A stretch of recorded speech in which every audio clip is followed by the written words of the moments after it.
Hello, welcome to Gardener's World. It has been such a strange spring and early summer.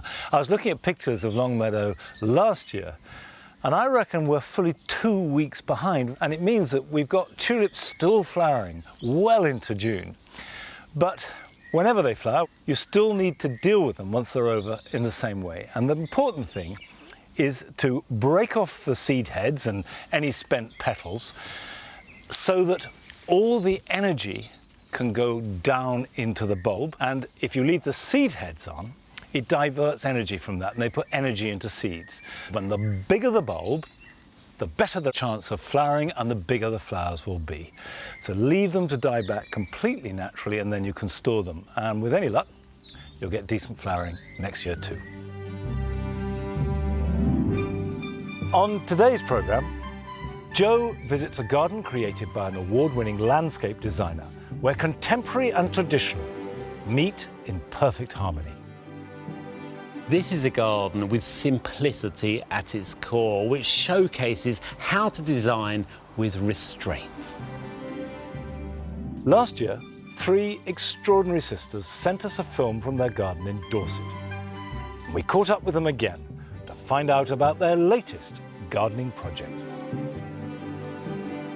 Our head gardener painted them to match the sheds, and we started planting them up, with one for veg and one for flowers to attract the butterflies.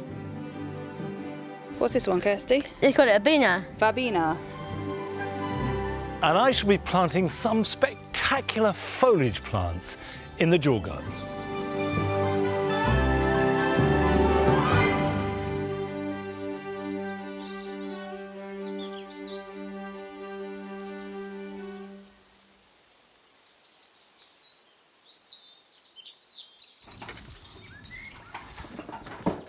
I'm going to refresh the colour in the 4 big pots at the centre of the jewel garden. Now these are the central point of the whole garden.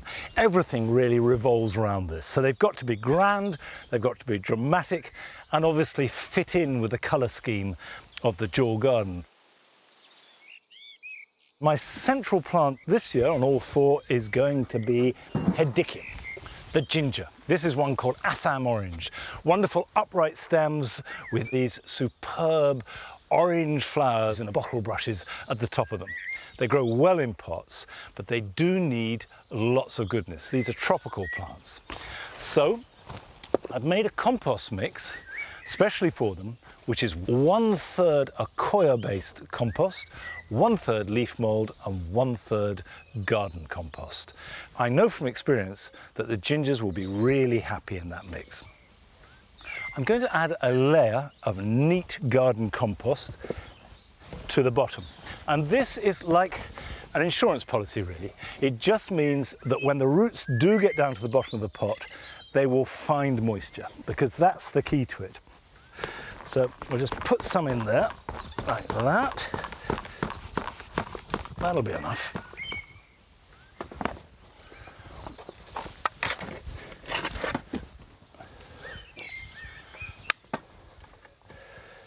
Okay, let's hope this comes out of the pot.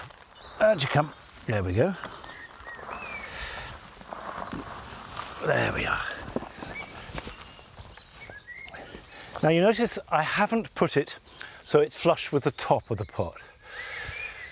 These are plants that will need quite a lot of water when it's very dry, so the best way to ensure that is to leave at least a couple of inches free from the top of the pot so you can fill it. It just retains more water, whereas when the soil gets dry, if it's filled to the top, it bounces off. Now, that's the centerpiece, but by no means the whole performance. This is Biden's Hawaiian orange drop. Lovely marmalade-y, caramelly orange, which will go very well with the ginger. And that looks a pretty insubstantial plant, but they grow strongly. So I reckon we can have 4 of these in each of the pots. So we'll put one here. Bidens need full sun to perform well. And gingers will take a little bit of shade, but will do best in full sun. Now, this is a nasturtium, Alaska deep orange, with variegated leaves, which I think will pick up on the leaves of the ginger, which are not variegated, but they do have slightly different shades of green. We've got extra rich compost, which is ideal for the ginger, and the Bidens will be fine. But nasturtiums flower best in very poor soil. And if you put them in rich soil, you will have more foliage than flowers. But in fact, I rather like the idea of this foliage hanging down over the edge of the pot. And because the soil is rich, it will grow longer. And it will flower. It just won't flower so much. So I'm only going to put in 3 because I know they're going to grow with extra vigor. So we'll put one there, like that, right on the edge. And they do like sunshine. So make sure these have full sun. Now I've got a Cosmos. This is Cosmos Dazzler. And this has a rich magenta colour, which will offset the caramel and the orange of the rest, and just give that little injection of energy. I think that can go in there. Right, well that's a beginning. I've got 3 more to do. Now last September, Joe went to Winchester in Hampshire to meet a garden designer who had been commissioned to solve quite a tricky problem, which was to integrate a very modern building into a very old setting.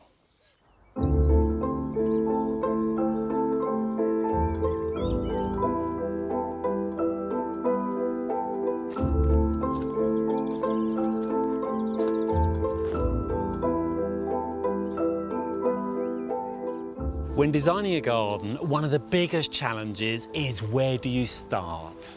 Well, there are lots of ways you can go, but there are thousands of plants to choose from and an infinite number of layouts.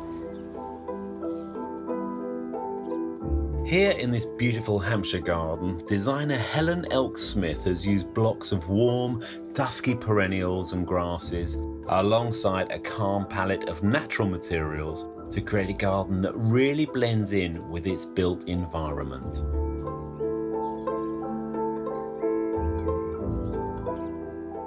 This is a garden with simplicity at its core, which showcases how to design with restraint.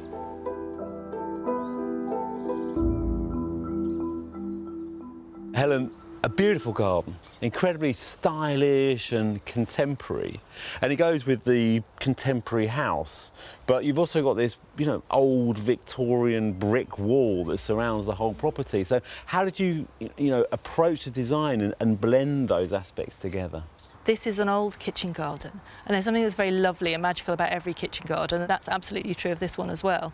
The wall has the most beautiful colours in it, and they're absolutely lovely. And the house obviously has got some really sort of strong colours. It's got sort of black glass and black flaming, and then there's obviously the timbers.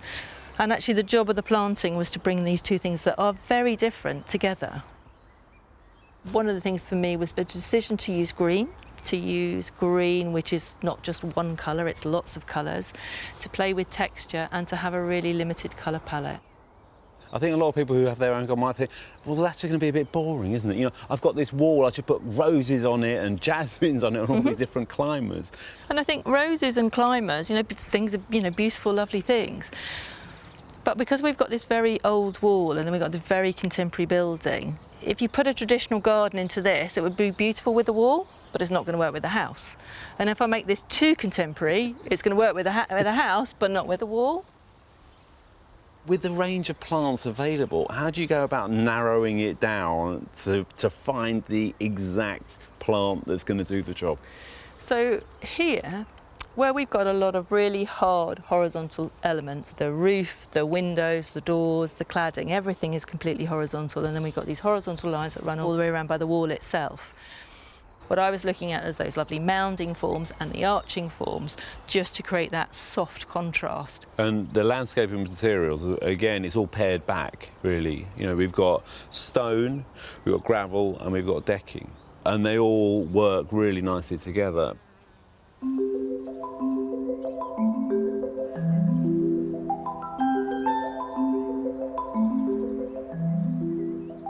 When you look at this border, which has a lovely flow about it, those sort of soft mounded shapes all melded together to create a really fantastic sort of outline against the building, you actually pick out each shrub and you realise that these are really quite bog standard shrubs that we've seen in many gardens for many years, and you'll buy them down the local garden centre. But it's the way they're used and put together that makes them a success. So we've got things like the Choisia tenata over there. It's still flowering its socks off, white flowers all summer long. Then we've got Euphorbia mellifera. There's 3 of those which will flower the honey spurge. It's got a beautiful scent to it. And then these 2, you know, which really are standard evergreen shrubs. Hebe, I think this is Sutherlandii with its tightly clipped glaucous foliage.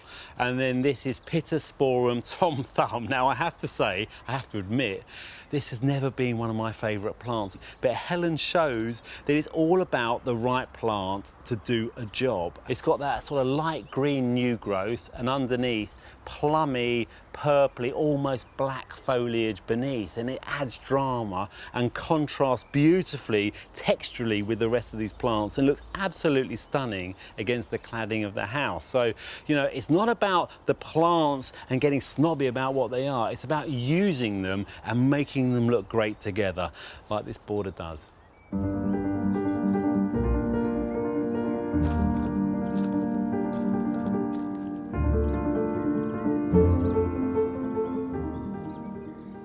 A common scenario is to put some paving in outside your patio doors, or in this case bedroom doors, or deck like this, and have the plantings beyond. It feels as if the garden's miles away and there's a disconnect between the interior and the nature of plants.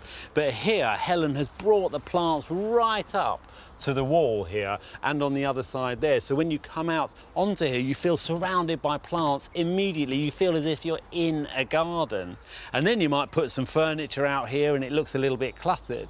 But Helen's designed in this fantastic seat into the deck. It ties in beautifully with the second step there, so it almost disappears apart from when you're sitting on it.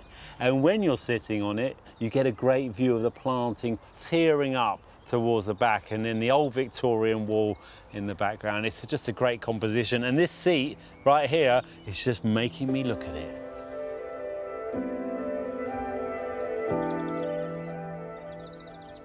When I studied garden design in 1990, ornamental grasses were just hitting the scene. Everyone was really into them, but they were thought to be a bit of a flash in the pan. But they've really lasted the course, and Helen shows in this garden just how versatile they are. She's used loads of them. This Stipa gigantea makes a wonderful division between these 2 spaces. It's a hedge really, but it's not too blocky. I can see through, I can see beyond, and it's light and frothy, and these seed heads are at eye level, absolutely perfect. And she's used others as ground covers under trees, edgings for paths, some tall, some short, and some floppy ones. And over there we've got Calamagrostis Carl Forster, a very similar colour to this Stipa, but it's got a different form. It's narrower, it's more upright, and it works beautifully just to break up the old Victorian wall over there.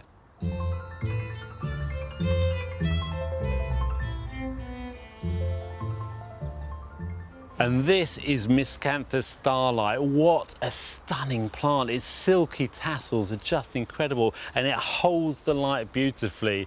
But is this just ornamental? No, of course not. It's doing a job. This is blocking the car parking area from behind. I can't see anything behind there at all. This is a proper screening plant, and it's been repeated all the way through, and then it links into more grasses behind me. It adds a lovely flow and naturalism to the entire garden as a whole.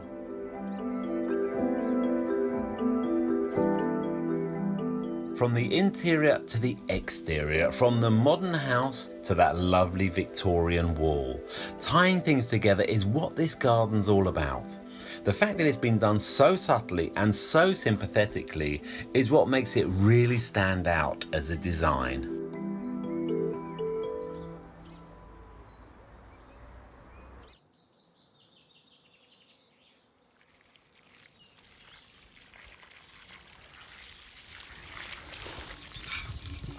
I love it when you get that combination of the very modern and the old working together. And I think what that shows more than anything else is you don't need rare and unusual plants to make a beautiful garden. It's not what you use, it's how you use it that really counts. Well, I hope what I've used here proves to be as good as I think it will be. But just give it a few weeks and this will fill out, and by the end of this month this will start to flower. But it is really important with containers that you do water them adequately.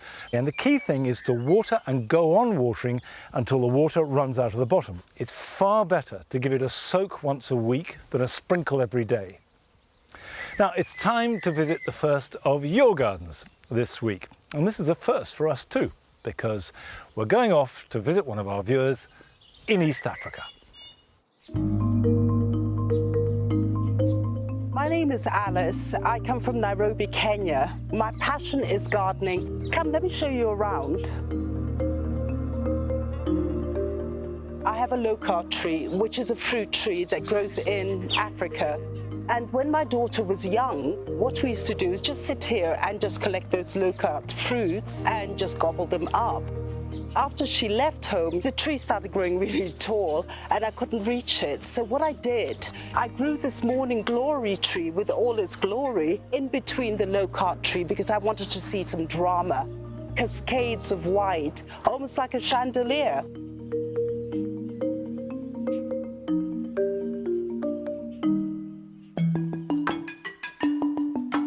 During lockdown last year, I got a bit stranded and I decided for my own mental health, let me create a happy place. So I created it. Now the entrance has my hibiscus mutabilis, which is the most amazing hibiscus. This one has just flowered. What I love is the salvia plant. The salvias are so easy to propagate, they're so easy to maintain. And look at these beautiful flowers, and you get bees, you get butterflies. I grew so many salvias in different colors, and just as I sit there in the morning with my yoga mat, I can breathe in the fresh air and all I see is color. Slow Gardeners World, thank you so much for giving us this opportunity to be part of your program. We're all very, very excited. And as we say in Kenya, karibu, welcome.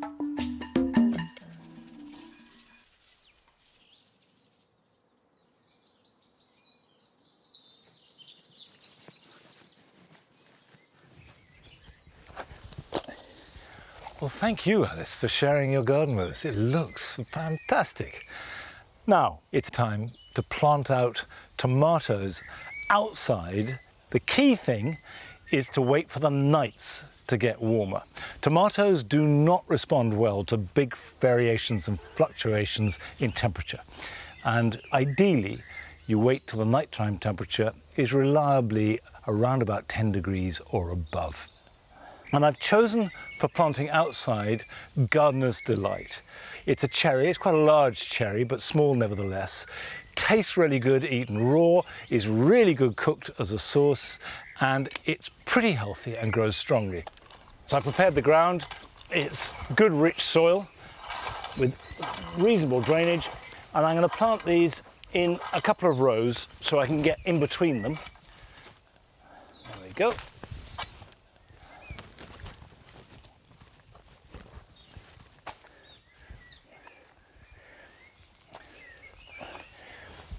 When you're planting tomatoes, you really don't need to space them more than about 2 feet apart. And the other aspect of spacing you want to think about is ventilation. Ventilation is the best defense against blight.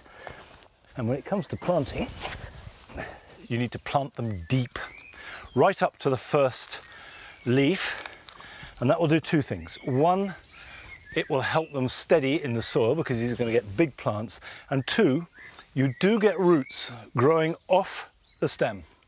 So if you bury the stem, new roots will form that will stabilize it and provide an extra source of nutrition.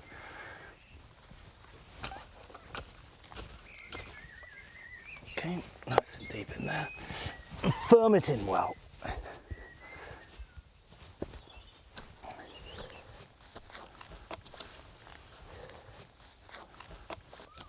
The big advantage of growing them in soil is that as long as there's a reasonable amount of organic matter in the soil, most of the nutrition you could possibly need is here in the ground. In other words, you don't need to feed them.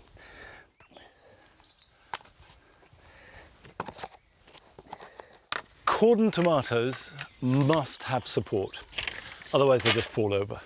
Now I've got these canes which are rather long actually, but I'm loath to cut them. But you do need a cane that is firmly in the ground and at least 5 foot tall, so a minimum of a 6 foot cane. Right, push that in good and firm. The indoor tomatoes I support on strings and wind them round. Obviously when you have a cane like this they have to be tied in.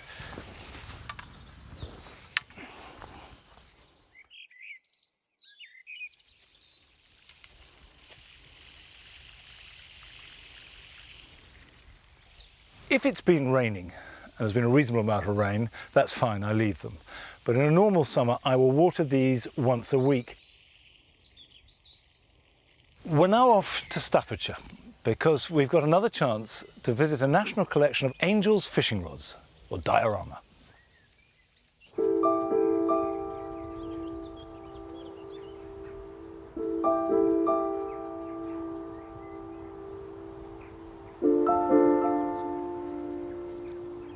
The diorama is called the wand flower or the harebell of Africa.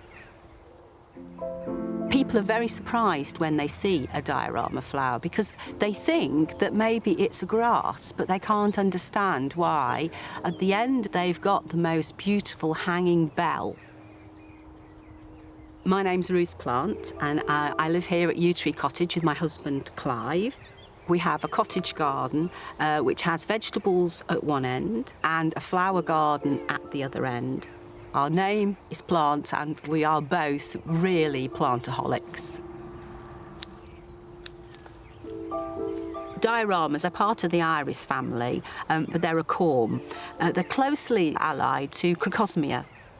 The diorama season here starts towards the end of May, and they all do have their flowering times, and you can almost set your clock by them, so they have an order, so I know when each one is going to flower. The individual flowers don't last very long, especially when the bees get at them. The bees do love to pollinate them. They can go over the individual little bells just in a day, but because they come out in a spray, you might have a plant that might be in flower for a week, maybe 2 weeks, depends on the heat. After the dioramas have flowered, they're still actually very beautiful. They have these lovely little bracts, which are like little pieces of paper. They blow around in the merest hint of wind, arching, nodding little heads. It gives a real feeling of movement in the garden. They are so lovely as they dance around in the breeze.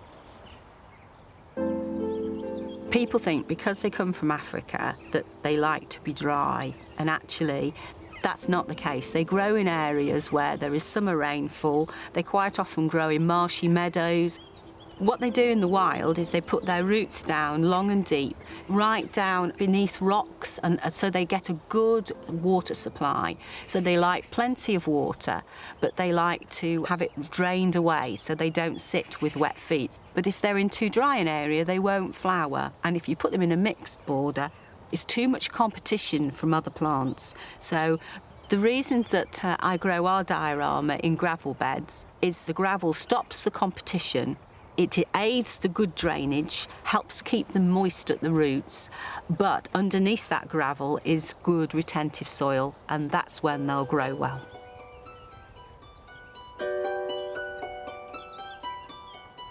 In terms of numbers, we have around about 100 species and maybe 23 cultivars.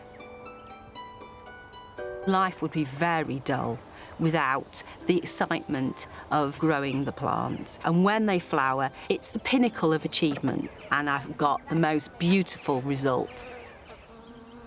This is Diorama Sarastro, and isn't she beautiful? She's one of my favourites, and as you might be able to see, one of the favourite of the bees as well today. She's got the most beautiful burgundy plum flowers that hang down so gracefully. As you can see, she's quite tall. She's as tall as I am, so you can look her right in the eye. She's also got very nice papery brown bracts, which you can see just above the flower there. And they really add, I think, to the contrast and the gracefulness of this beautiful diorama. This is Diorama argurium. So this is one of the National Collection reference plants. This is white with a lime sort of green blush that's showing through the base of the flower. And inside, it's got little tiny eyes right at the centre of the plant. It doesn't flower for very long, but it's an unusual colour break, and you won't see it very often. This diorama only grows to about 2 foot, so it's a smaller diorama, and that's the height it would reach in the wild. Everybody should have a diorama in the garden. They are the most fantastic plant. There's nothing like the joy when you can see that finally your diorama has come into flower. Such a pleasure.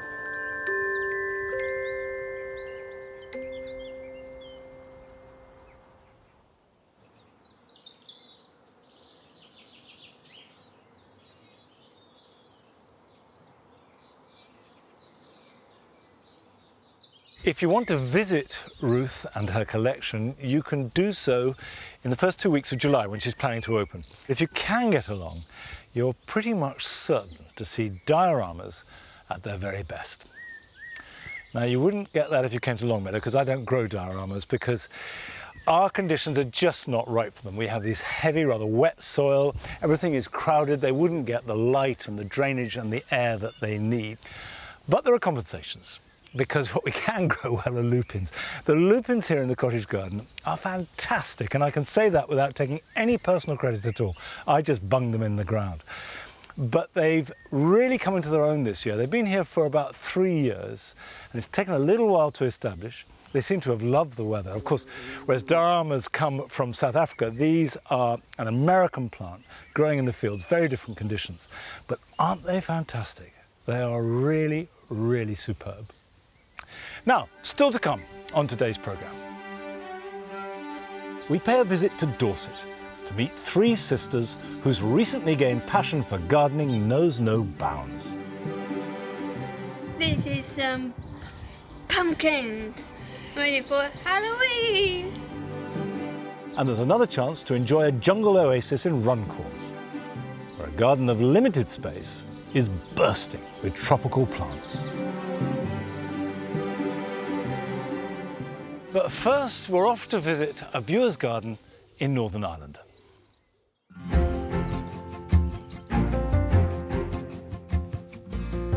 Hiya, this is Colin, I'm Charlene. and this is our little garden in Edenderry village, just in the outskirts of Belfast. We've got about 5 metres square, and it's all south facing. Sun rising over here and then setting over on this side, so we constantly have sunshine in the garden.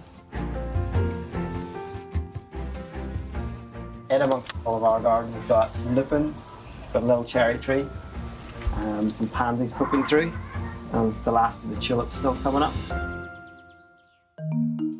But the main thing I wanted to show you in the garden was our 2 espaliered apple trees.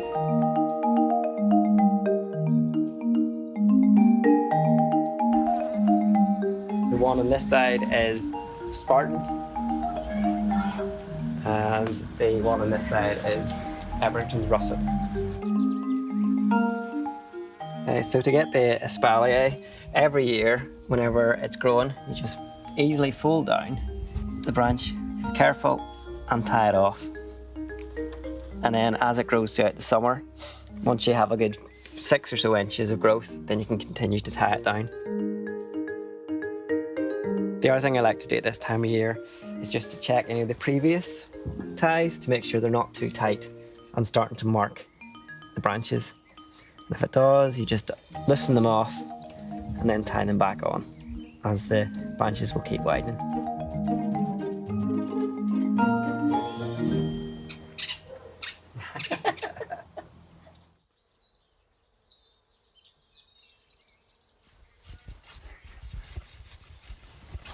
I think Colin makes the case for espaliers perfectly.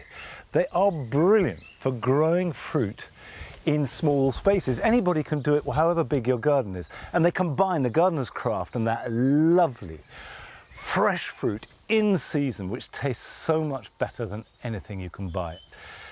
Now, I don't have any lemons on this tree yet, but my lemons don't do too badly. However, they've been slightly neglected, and it's time that I did give them a little bit of TLC.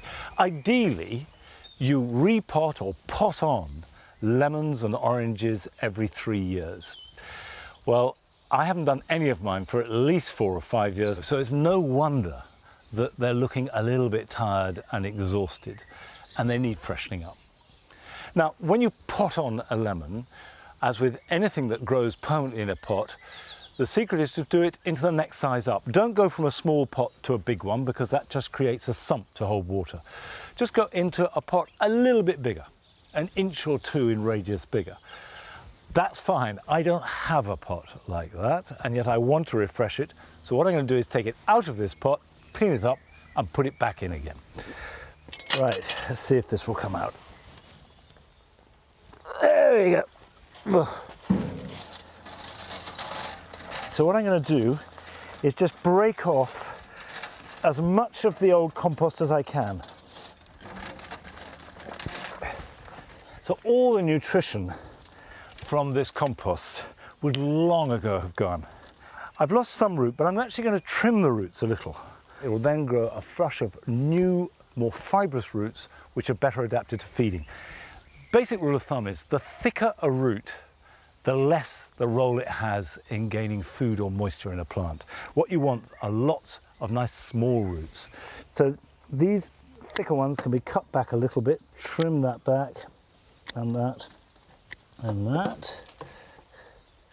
Okay, that is ready for replanting, and remember, put a crock over the drainage hole. It's not necessarily to improve drainage, but to stop the hole blocking up with soil. So we'll just put that over there like that, and that's plenty. Put some fresh soil in the bottom. This is very gritty, and the mixture is bought-in Koya compost, sieved garden compost, some leaf mould, grit, and some garden soil. They do like a bit of nutrition.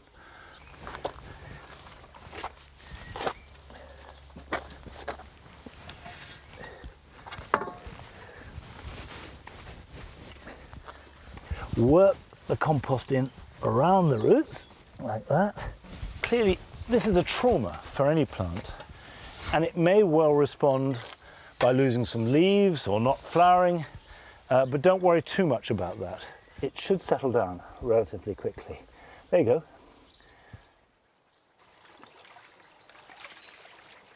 There are just 2 more things I need to do. The first is to put it onto chocks. Any citrus, any type of orange or lemon need to be raised up off the ground, because if they're flat on the ground, however good the drainage is in the pot, the water will come out and sit on the hard surface around the pot, and effectively it's sitting in a puddle. So we put that like that, lift it up, yep, put that on there, like that. There we go, nice and steady and raised up. Right, the last thing to do is to give it a nice water and a feed. So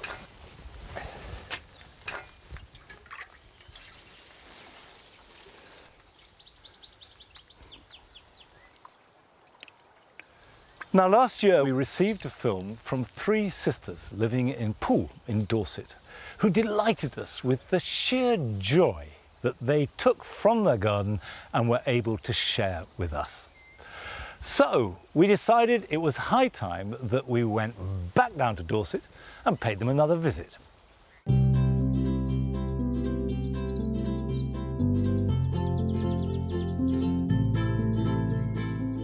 Hi, my name is Mandy.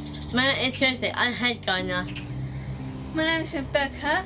I love my good doctor. Look at this. And we live in Poole in Dorset. Welcome to our garden. Ta-da! Ta-da! I love Gunsfield. You might remember us from last year when we started gardening. What are you doing? And the planting water beans for Gunsfield. Oh, perfect. Kirsty took to it instantly. Keep him warm. And like that. She soon became head gardener with sister Rebecca as assistant. We soon flew past just growing lettuce for our tortoises with chilies, tomatoes, sunflowers and much more. This year, Kirsty was keen to get back out in the garden and she started early. She got out like that. I needed a pot for flowers. It's Mother's Day on Sunday. Yay. We've been trying out with new veg, We're making sweet corn and pumpkin. though not all choices have been popular. But it's a garden snake seeds. Oh, They're what? garden snakes. What do you think of them then, Bex? Oh, that's gross. She thinks they're real snakes. It's not. It is to me. The next job was working out where to put our new veg. Our garden is mostly paved as our mum is in a wheelchair. And the narrow borders are full of her beloved trees, with lots of shallow roots making it difficult to grow much. And this year there's been another change.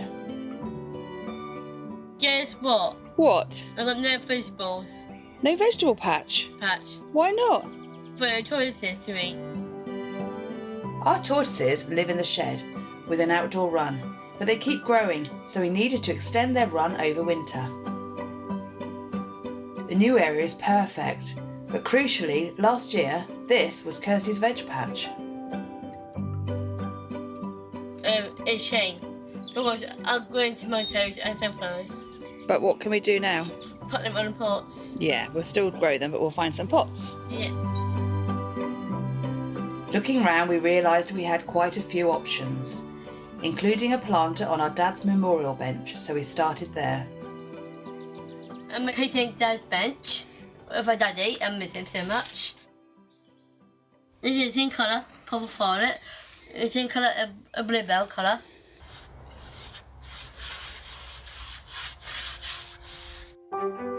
It worked so well, we decided to go big, painting the old sheds too. We've got annuals in small and big containers. And we've made hanging baskets and started planting out the growing seeds. This is pumpkins ready for Halloween. It is sweet corn on cob for barbecue and melted butter and melt. You're dreaming of a barbecue already? Yep. We like barbecues, don't we? Oh yeah, I love them. Kirsty was right in there, planting them up, but Becky isn't a great fan of getting her hands dirty. Oh boy.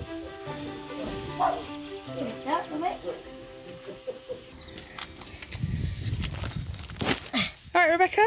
Yeah, How's the gardening going? Brilliant. We still needed more space for veg, so we asked our friend Paul to turn some old benches into raised planters.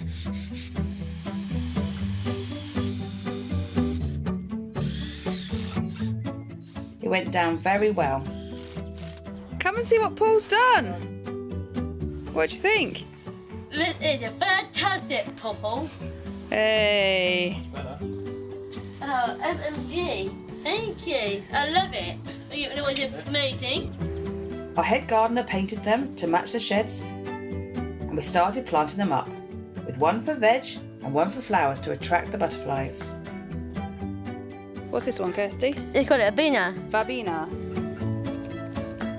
There's herbs too, like lavender, trailing rosemary and chamomile.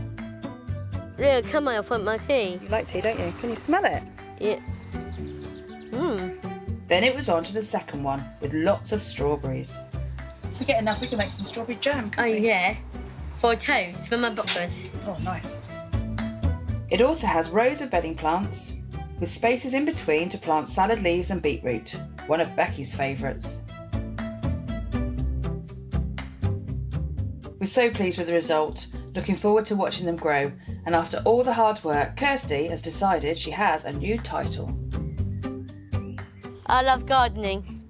My name, Monty Dom Jr.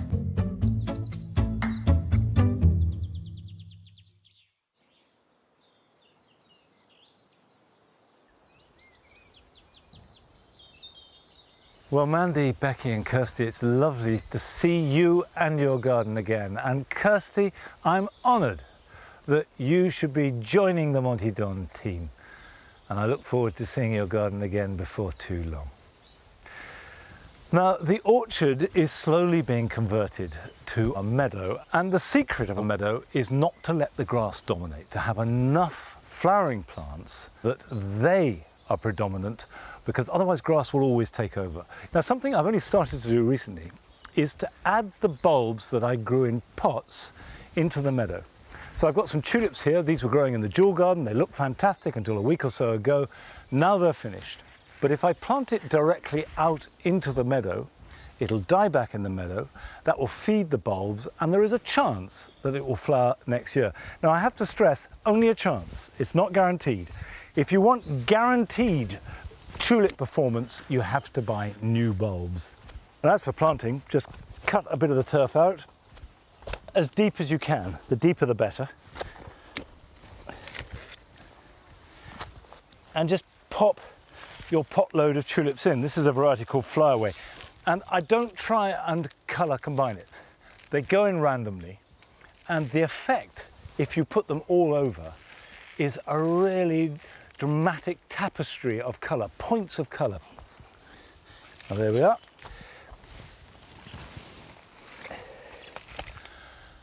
Now it's time to pay our final visit to one of your gardens this week, and it takes us to Wolverhampton and covers one of my favourite topics.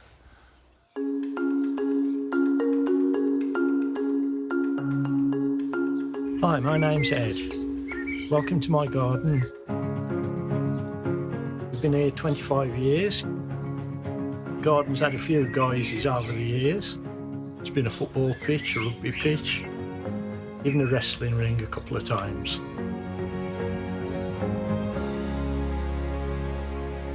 I'm going to show you a bit that hasn't got a lot of colour, that's very important. Compost corner, folks. Every garden should have one. Modern estates gardens aren't very big, but I've got room here for a little compost corner. Every year, when the plants stop flowering, dying off, I chop them up, pull them out, and they go in these two bins. Every few months, I get them out, chop them up again, turn them over. Fantastic workout for an old fellow like me. So, moment of truth. What have we got?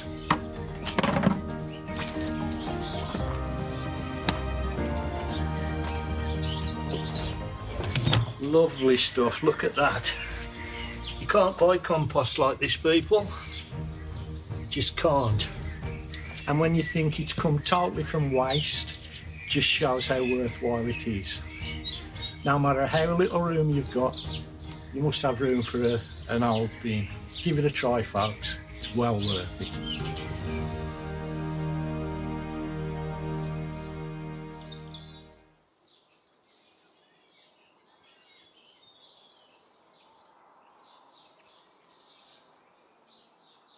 I could not agree with you more, Ed.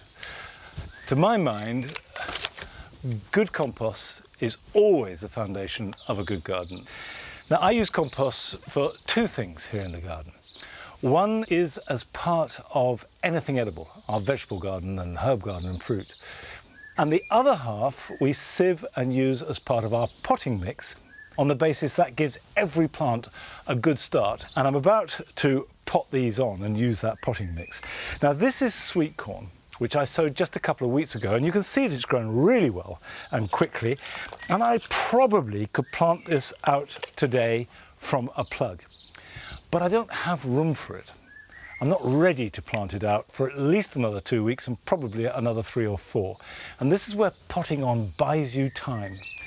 You pot on to a bigger container, the roots can grow out into it, and as a rule, it buys you at least 4 weeks.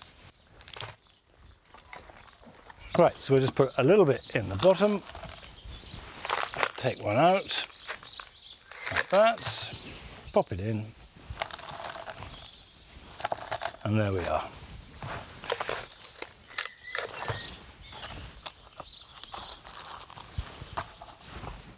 I've always felt that the single most important part of any gardener's education is to visit as many gardens as you possibly can.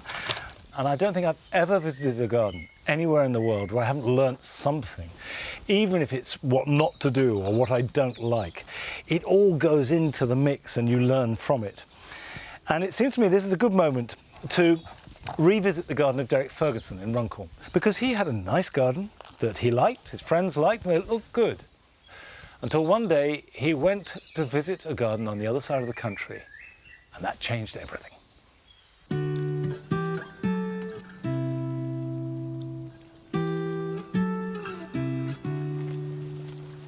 When people tend to come around the garden, hopefully the first thing they say is wow, and then they say, oh, it's so jungly, and that is such a compliment, because that's the design, that's the style I go for. And considering it's such a small space, it's quite difficult to achieve that. It works really well, I think. Big exotic plants look good in a small space. A few years ago, we went on holiday to Norfolk, and I'd heard about a garden in Norwich city centre, and it was just breathtaking. The size, the scale, plants you just wouldn't dream would grow in our British climate. Could I possibly do this type of style in my garden? That gave me sort of the impetus to at least give it a go. Initially, it was a cottage garden, and so I needed to remove the more cottagey plants and to introduce more tropical plants. Friends were very grateful because a lot of the plants which wouldn't have fitted into the style, things like delphiniums and lupins, my friends got. I want things to look natural. That might sound contradictory, sitting in Runcorn in a tropical garden.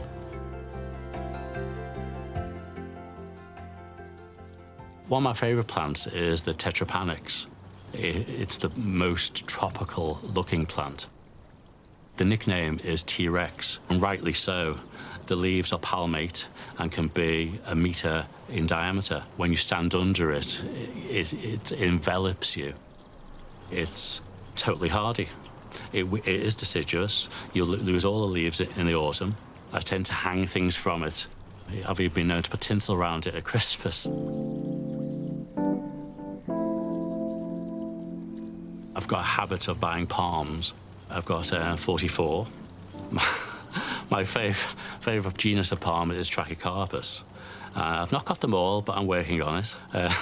Some I might have to thin them out eventually. Again, friends and family will benefit from that. The tender bananas I grow at Ensete. There's a purple one called Morellii.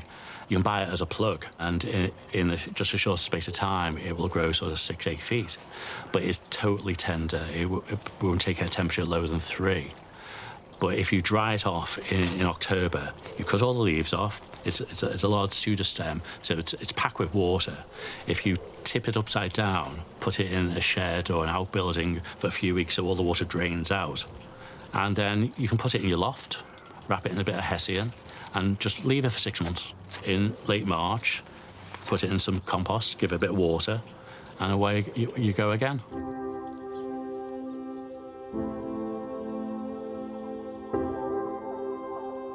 One plant I bought recently is a plant called Snecchio, angel wings. It's a very touchy-feeling plant. It's purely decorative, but it's a very sensual plant as well. The Heliopsis is a survivor from my cottage garden. In fact, it's one of the oldest plants in the garden. I don't plant much yellow, but I think the zestiness and the vibrancy of the yellow just helps it stand out. In the last few years, I've started growing dahlias. I wouldn't have touched dahlias 5 years ago, but now I can't believe I ever lived without them.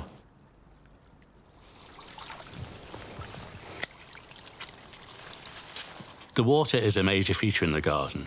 On the top tier, I used to have a large Fatsia japonica. When I removed it, the crater it created just cried out to be used. So I got a liner and filled it with water and created a pond. You imagine in a jungle effect, there's always a stream running through it, and with the big plants around it. It's just a nice calming effect. The garden builds to a colour crescendo. I love Tithonia. It starts to flower in July, just pumps out hundreds and hundreds and hundreds of flowers. And providing you don't get a heavy frost, it can be flowering at Christmas. That doesn't often happen, but you can still get a good array of colours. It's been a challenge, but I love creating the space. It's nice, it wraps around you, you know, like a blanket of colour and foliage and texture. And when I come here at the end of a busy day in work, I sit on the large settee in the conservatory. It's almost like a chaise lounge. I relax out and I put my arm over and I glance out into my paradise. I just find it very peaceful.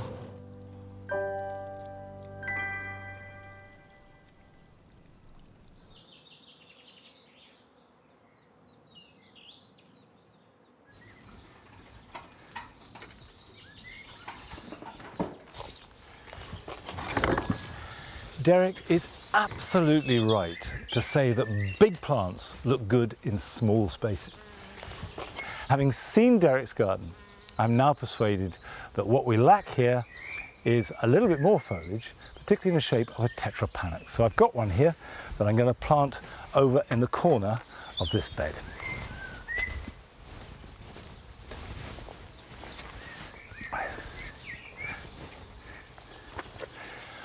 This is Tetrapanax rex, and the reason why it's called rex is because the leaves are more finely cut than the species, although they too will grow enormous. The leaves can be 3 foot across, and they will look like an enormous claw, like a Tyrannosaurus rex, hence the name.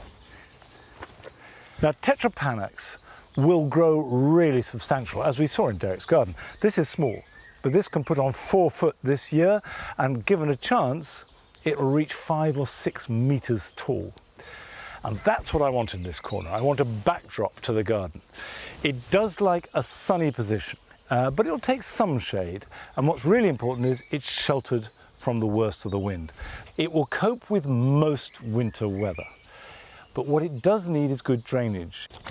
There's lots of organic matter in here, which means the drainage won't be too bad, and it can fend for itself.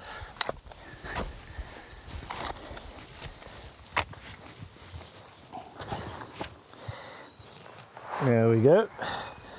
Well, that's a nice healthy plant.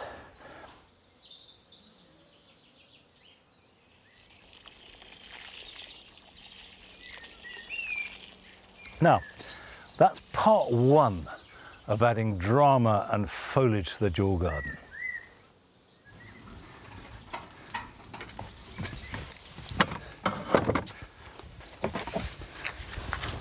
If the Tetrapanax is big, this is a plant that is potentially much, much bigger.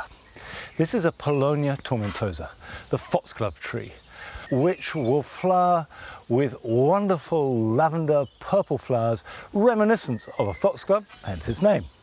However, it's not the flowers that I'm interested in, because I have no intention of letting it grow into a large tree. The great virtue of Paulownia is that it coppices and pollards very well. When you cut it back, it will respond by throwing up a flush of new shoots. And these shoots will bear leaves that are substantially bigger than if they'd been left uncut. They can be truly enormous. It comes from China and is pretty adaptable. It likes full sun if you can get it, but will take a little bit of shade. It's hardy, effectively fully hardy, down to about -20, although when it's young, in the first year or two, if it's very cold, you might want to protect it just to let it get established. It doesn't need as much drainage as the Tetra Panax does, but it will respond well to good soil.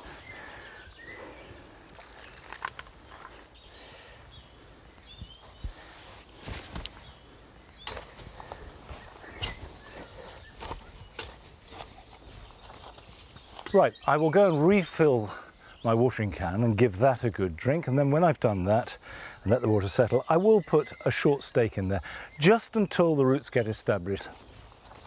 Okay, I've got 1 or 2 things to do. Here are 1 or 2 things for you to do this weekend.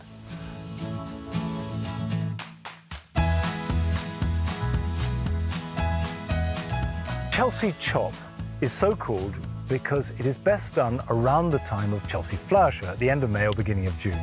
And its purpose is to extend the flowering display of late flowering perennials like phlox, helenium or rudbeckia.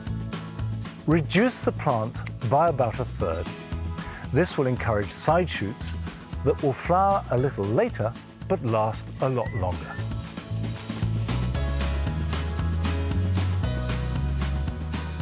Although garlic and elephant garlic won't be ready to harvest for another few weeks, many plants like mine will be trying to develop flower heads or scapes, and these will divert energy away from the bulbs. So break these scapes off and they just snap easily, and that will buy you another few weeks to maximize your bulb harvest. And by the way, don't throw these scapes away because they're very good to eat.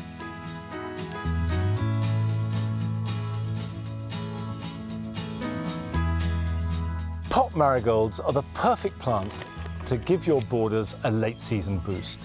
Sow them now either direct where they're to grow or into plugs. Cover them, water them well, and they will germinate quickly and become big enough to plant out in about 4 weeks' time. And then they will flower gloriously from mid-August right through to autumn.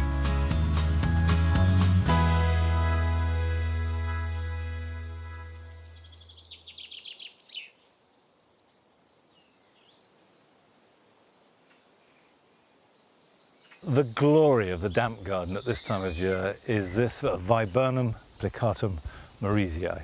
It is an absolute joy with its horizontal tiers of white flower. Not difficult to grow, and not only does it have fabulous late spring, early summer flowering, but it's one of the best autumn coloured plants that you can grow. It's absolutely fantastic and I love it. Well, everyone's feeling rather sleepy here. Certainly Patty's found herself a nice nest. Nellie keeps flopping in the shade. I think that's it for this week. Next week, we are back to the earlier time of 8 o'clock. So I'll see you then. Bye-bye.